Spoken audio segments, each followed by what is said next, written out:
Problema 1 diz o seguinte: segundo o que você aprendeu sobre o conceito de calor, comente as seguintes frases. Letra A. Fechei a janela para não deixar o frio entrar no meu quarto. Letra B. Vou vestir um agasalho para me aquecer. E letra C. Hoje o calor está insuportável. Essas respostas elas são pessoais, mas nós temos que nos atentar ao seguinte: eu tenho que utilizar os comentários em cima do conceito de calor. O que é o conceito de calor? É a troca de energia térmica entre dois corpos e o corpo com maior temperatura cede calor para o corpo com menor temperatura. Este é o conceito que a gente tem que utilizar para poder comentar as seguintes frases. Meus comentários são os seguintes. Para a letra A, eu comentei que fechar a janela dificulta o fluxo de calor de dentro para fora do quarto. Digo isso porque a pessoa fechou a janela para o frio não entrar. Gente, o frio não entra, na verdade é o calor que sai. Então, o ar de fora está a uma temperatura menor que o ar de dentro do quarto. Então essa é a minha resposta para número 1. Talvez eu mudaria essa parte aqui para o frio não entrar. Mas vamos deixar assim. Na B, quando ele diz que vai vestir o agasalho para se aquecer, a gente tem que se lembrar que, na verdade, o agasalho não nos aquece, ele não é uma fonte de calor. Ele apenas vai dificultar a passagem de calor do nosso corpo para o ambiente externo. A gente deixa de sentir frio porque o nosso corpo é capaz de regular a temperatura corporal quando estamos mais agasalhados, porque assim o calor não sai e a temperatura consegue ficar maior durante algum tempo. E para finalizar, essa é a resposta que eu dei para a letra B. E para a letra C, o meu comentário é o seguinte: o ar do ambiente está a uma temperatura maior que a temperatura da nossa pele. Então, absorvemos calor do ar com o nosso corpo. Daí que vem a sensação de calor que estamos acostumados a sentir hoje em dia. Tá? Então, esses são meus comentários para as letras A, B e C do problema número 1. Questão 2 e 3, elas são tão simples e curtas que eu vou deixar as duas na mesma folha até. Vamos lá, questão 2. Se colocarmos a mão no objeto que está a uma baixa temperatura, é o frio que passa do objeto para a nossa mão ou é a energia térmica que passa da nossa mão para o objeto? Gente, de novo, já falamos isso. A definição de calor é a energia térmica flui do corpo com maior temperatura para o corpo com menor temperatura, ou seja, ela flui do quente para o frio. Logo, o calor flui da mão para o objeto, e não o contrário. Muito fácil de responder, só lembrar da definição de calor.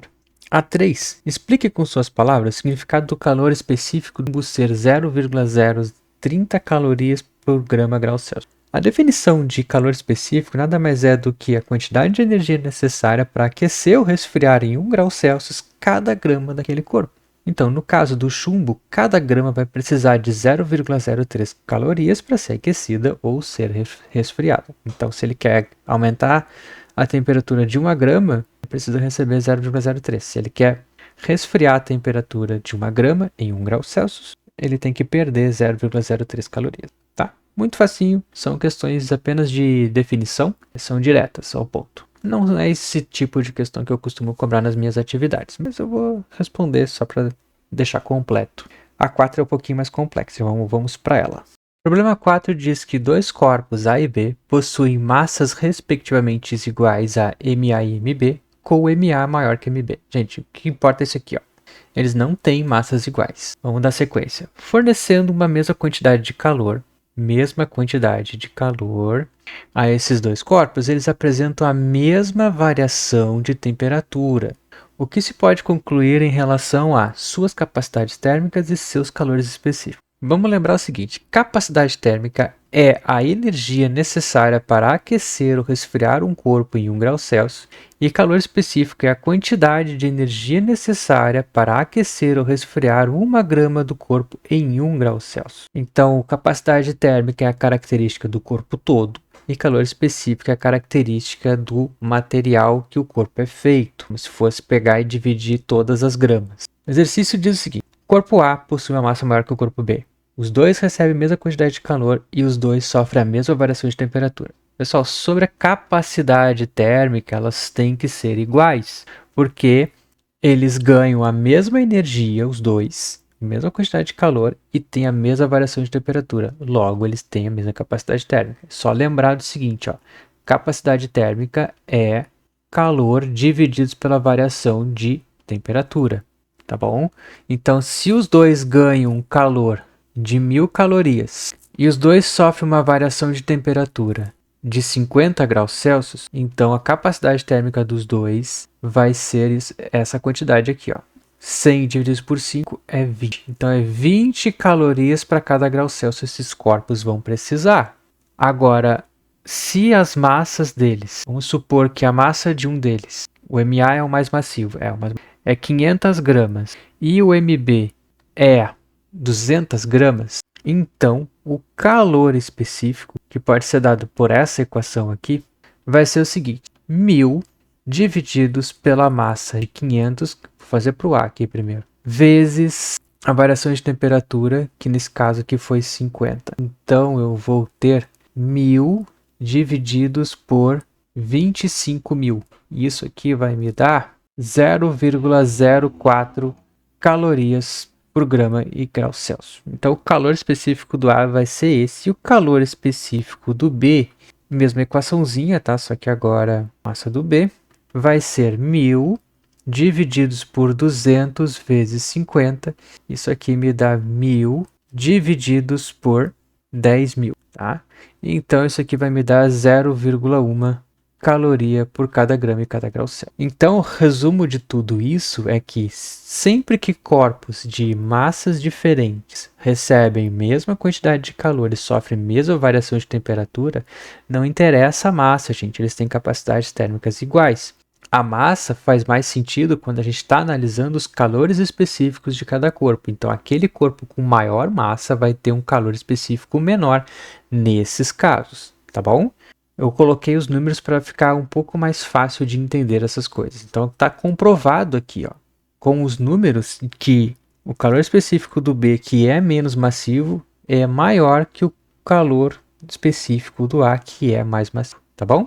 Essa aqui é um pouquinho mais complexa, não tem nenhum número, mas quando isso acontece, tu pode adotar os números desde que siga as regras do problema, tá bom? Vamos para a próxima. Muito bem, o problema 5 diz o seguinte: um atleta põe na perna uma bolsa de água quente com 600 gramas de água a temperatura inicial de 60 graus Celsius. Após uma hora, ele observa que a temperatura da água é de 42 graus Celsius. Se o calor específico da água é igual a 1 caloria por grama grau Celsius, qual é a perda de energia da água por segundo? Vamos lá. O que ele está querendo? Calcular a perda de energia por segundo. Isso aqui é uma definição de potência. Potência nada mais é do que a perda ou ganho de energia a cada segundo. Então nós temos que fazer esse cálculo aqui.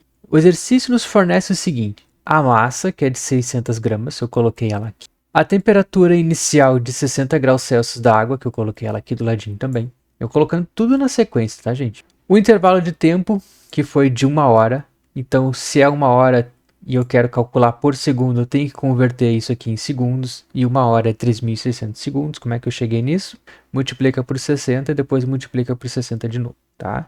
Quando multiplica uma vez por 60, tu vai passar de horas para minuto. Multiplica duas vezes por 60, tu vai passar de hora para segundo.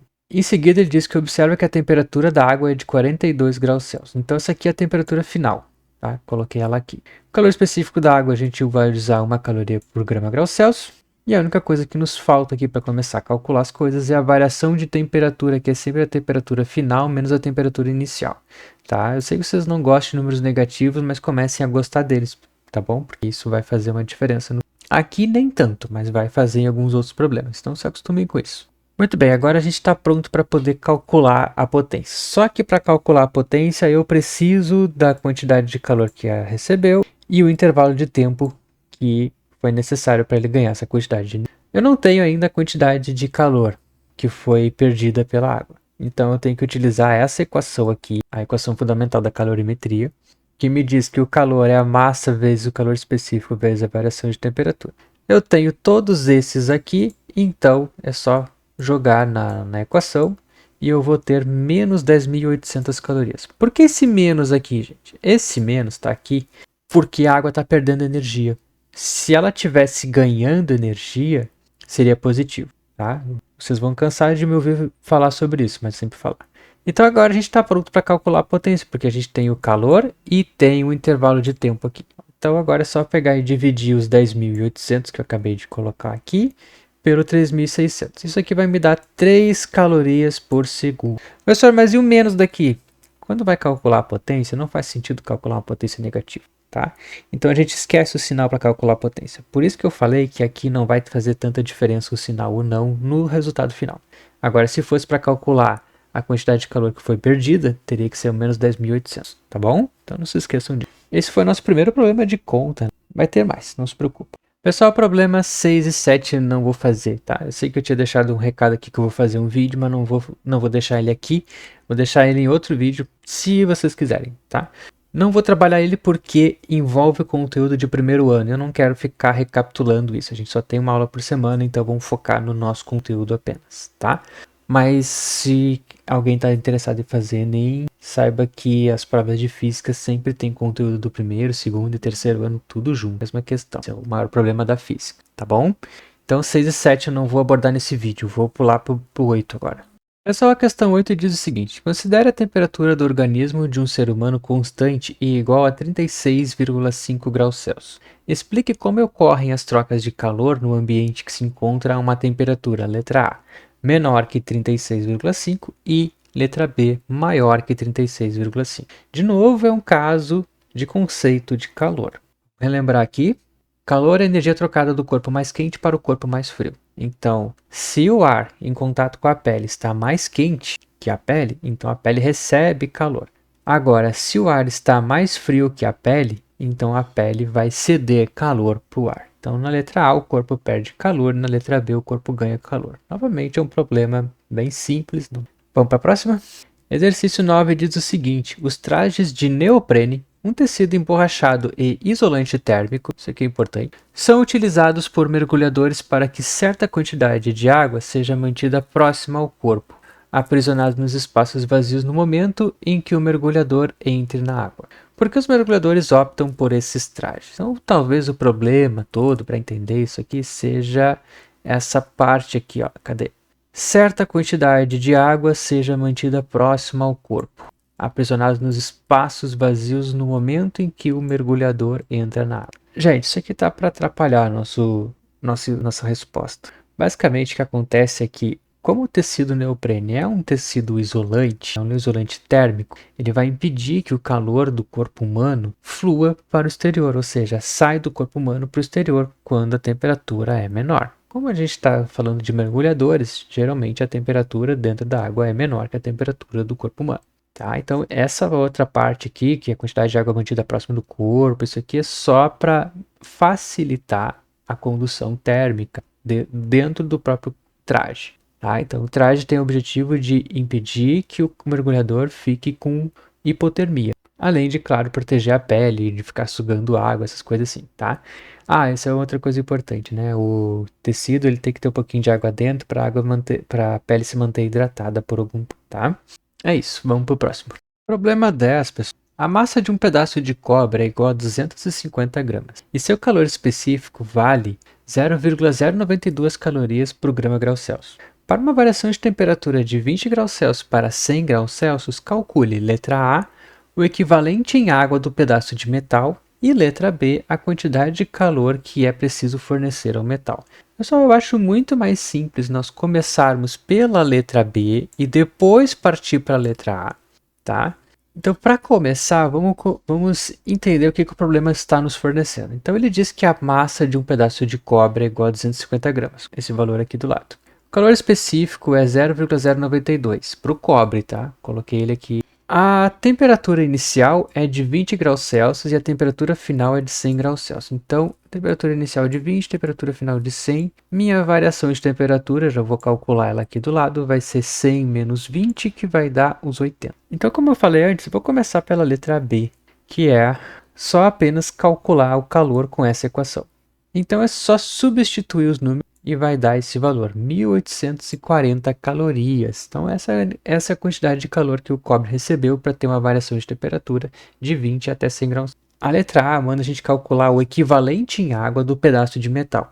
O que ele está querendo dizer, pessoal? Se eu pegar essa energia aqui e fornecer para a água, quantas gramas de água eu vou conseguir aquecer em 80 graus Celsius? Então, ele está mandando a gente calcular isso. Então, eu vou simplesmente isolar a massa nessa equação aqui, substituindo o calor específico, a variação de temperatura, por outro lado, e eu vou ter essa equação aqui. Então, agora é só substituir os valores novamente, e eu vou ter um resultado de 23 gramas. Então, o resultado de tudo isso é que eu consigo aquecer muito mais cobre do que água. Eu consigo aquecer com a mesma energia 250 gramas de cobre e só 23 gramas de água, provando que a água é mais difícil de ser aquecida, isso porque ela tem um calor específico igual a 1. Não tinha colocado ali, mas o calor específico da água sempre vai ser 1 caloria por grama grau Celsius. Ok? Vamos para a próxima. Talvez esse problema aqui, o que mais dificulte ele, é entender a letra A, o que ele está pedindo, né? Muito bem, vamos para o próximo. Muito bem, vamos dar continuidade com o problema número 11. Esse problema eu não vou abordar ele com vocês na nossa primeira atividade, mas eu quero mostrar a resolução dele para vocês. Num calorímetro ideal, contendo 500 gramas de água, a temperatura de 10 graus Celsius é misturado um líquido a 45 graus Celsius. De calor específico, 0,75 calorias por grama grau Celsius. Após 15 minutos, mede-se a temperatura de equilíbrio térmico e encontra-se o valor de 25 graus Celsius. Pede-se a letra A, a massa do líquido colocado no calorímetro, e letra B, em um mesmo gráfico da temperatura em função do tempo, trace as curvas de aquecimento da água e resfriamento do líquido até a temperatura de equilíbrio térmico. O que vai acontecer, gente? Como eles vão entrar em equilíbrio térmico, o calor cedido pelo líquido quente tem que ser igual à quantidade de calor absorvida pela água, porque eles estão num calorímetro ideal. O calorímetro ideal nada mais é do que uma ferramenta que impede a troca de calor do meio interno com o meio externo e do meio externo com o meio interno. Não tem troca de calor, a não ser com os corpos dentro dele. A única coisa que vai mudar entre o calor da água e o calor do líquido é que o calor do líquido, por ele estar perdendo calor, vai ter um sinal negativo. E o calor da água, por estar absorvendo calor, vai ser um valor positivo. Então, antes de começar a resolver, vamos para os dados que o problema nos fornece. Então, a primeira coisa que ele me diz é que a massa da água é de 500 gramas, eu coloquei ela aqui do lado. A temperatura inicial da água é de 10 graus Celsius e a temperatura final dela é de 20 graus Celsius, o que resulta numa variação de temperatura de 15 graus Celsius. Já para o líquido, eu não sei a massa, que é o que eu vou querer descobrir, mas eu sei que o calor específico dele vale 0,75, a temperatura inicial é de 45 graus, a temperatura final é de 20, então ele teve uma redução de temperatura, né, uma variação de temperatura negativa, que é menos 20 graus Celsius. Tá? Então, o nosso primeiro passo aqui vai ser determinar a quantidade de calor absorvido pela água. Né? Então, eu vou usar a equação fundamental da calorimetria, que é o produto da massa, calor específico, variação de temperatura, só com os dados da água. Então, eu vou ter 500 vezes 1 vezes 15. Esse 1 aqui eu não coloquei nos dados aqui, porque afinal estamos falando de água, então o calor específico dela é 1. Tá? Então, massa 500 gramas, calor específico igual a 1 e variação de temperatura igual a 15, multiplicar tudo dá 7.500, beleza? Ok, então se a água absorveu 7.500 calorias, o líquido perdeu 7.500 calorias. E tá aqui o sinal negativo que eu falei antes, tá bom? Então agora sim, finalmente, consegui calcular a massa de água. De água não, né? A massa do líquido aqui, tá? Depois eu arrumo e deixo arrumado para vocês. Então, o cálculo da massa do líquido vai ser a quantidade de calor que ele absorveu, divididos pelo calor específico e a variação de temperatura que ele sofreu, tá bom? Então, vai ser só isso aqui. Colocando os valores, 7.500 para o calor, aqui o negativo vai junto, tá? Não é que nem a potência que não vai, então o calor vai junto. O calor específico dele é 0,75 e a variação de temperatura é menos 20. Lembra que eu falei da importância do sinal? Se eu não colocasse o sinal negativo aqui nessa parte, iria acontecer o seguinte, gente. Eu ia ter menos 500 gramas de massa. Uma massa negativa não existe, já é um erro bem grotesco. Se vocês acharem uma massa negativa, já sabe que errou o sinal em algum ponto. Então temos uma massa de 500 gramas do líquido, né, que foi colocado junto com a água dentro do calorímetro. Na letra B, ele pede para fazer o gráfico. Então, em azul aqui eu tenho o gráfico da água e em vermelho eu tenho o gráfico do líquido. A água está sendo esquentada, então ela tem sim que ganhar, né? Ela tem que aumentar de temperatura conforme ganha calor. E o líquido, ele está indo de 45 para 25 graus Celsius, tá? Que é a temperatura de equilíbrio deles. Só que tem um detalhe, uma coisa que vocês podem notar que vocês vão achar que está errado, mas não está errado. Porque, professor, aqui não deveria ser menos 7.500 e a curva deveria ser para o outro lado, porque quando a gente está fazendo o gráfico de calor por temperatura, Na verdade, a gente está utilizando o calor aqui como módulo do calor, ou seja, é sempre o valor positivo. E a gente vai olhar para o gráfico e saber se ele está sendo aquecido ou resfriado, olhando para a reta. Se ela está decrescente, então ele está sendo resfriado, e se ela está crescente, ela está sendo aquecido. Tá bom? Então esse é o gráfico aqui do líquido trocando calor com a água. Vamos passar agora para o problema 12. Vamos agora para o problema 12. Mais um problema que eu não vou cobrar de vocês nessa atividade, mas eu gosto de fazer esse tipo de problema que é bem interessante. O problema diz que aquecedores solares usados em residências têm o objetivo de elevar a temperatura da água até 70 graus Celsius. Então vamos anotar isso aqui. Elevar a temperatura da água em até 70 graus Celsius, isso aqui é importante. No entanto, a temperatura ideal da água para um banho é de 30 graus Celsius. Por isso, deve-se misturar a água aquecida com a temperatura ambiente de um outro reservatório que se encontra a 25 graus Celsius. Qual a razão entre a massa de água quente e a massa de água fria na mistura de um banho à temperatura ideal? Pessoal, razão entre as massas nada mais é do que a divisão de uma massa pela outra. Então eu vou ter aqui M1 dividido por M2. Eu tenho que encontrar essa relação. Um dos jeitos seria apenas descobrir M1 e depois descobre M2. Só que se tu olhar para a equação fundamental da calorimetria, não tem o calor para calcular M1. Também não tem o calor para calcular M2. Só que nós temos que lembrar que, sem ter perdas de energia para o meio exterior, a energia que uma das águas vai ganhar é igual à energia que a outra água vai perder. Que nem o exercício anterior onde tinha um calorímetro. Aqui ele não fala que tem... Cadê? Ele não fala que tem um reservatório que impede a troca de temperatura. Então a gente vai presumir isso, tá? Para poder dar certo. Então vamos lá. O que vamos fazer? Nós vamos separar as águas quentes e água fria em água 1 e água 2, tá? Água 1 é água quente e água 2 é água fria. Bom, para água 1 nós temos a temperatura inicial de 70 graus Celsius, que é água quente. A temperatura final é 30 graus Celsius, que é a temperatura que eu quero atingir com um banho perfeito, que ele está me dando aqui. Então vai ter uma variação de temperatura de menos 40 graus Celsius. Então a água 1 vai ser resfriada. Já a água 2, ela está numa temperatura inicial de 25 graus Celsius, ela é aquecida até a temperatura de 30 graus Celsius, que é a nossa temperatura para o banho. Então aqui ela sofreu uma variação de temperatura de 5 graus Celsius. Então observe o seguinte, já comparando a relação entre as variações de temperatura, dá para notar que eu tenho muito mais água fria do que água quente. Eu tenho que ter isso em mente, ou seja, o resultado de M1 por M2, né, vai ter que ser menor que 1. Se eu fizesse a divisão de M2 por M1, eu teria o resultado maior que 1. Só que aí a gente tem que se atentar para alguma coisa.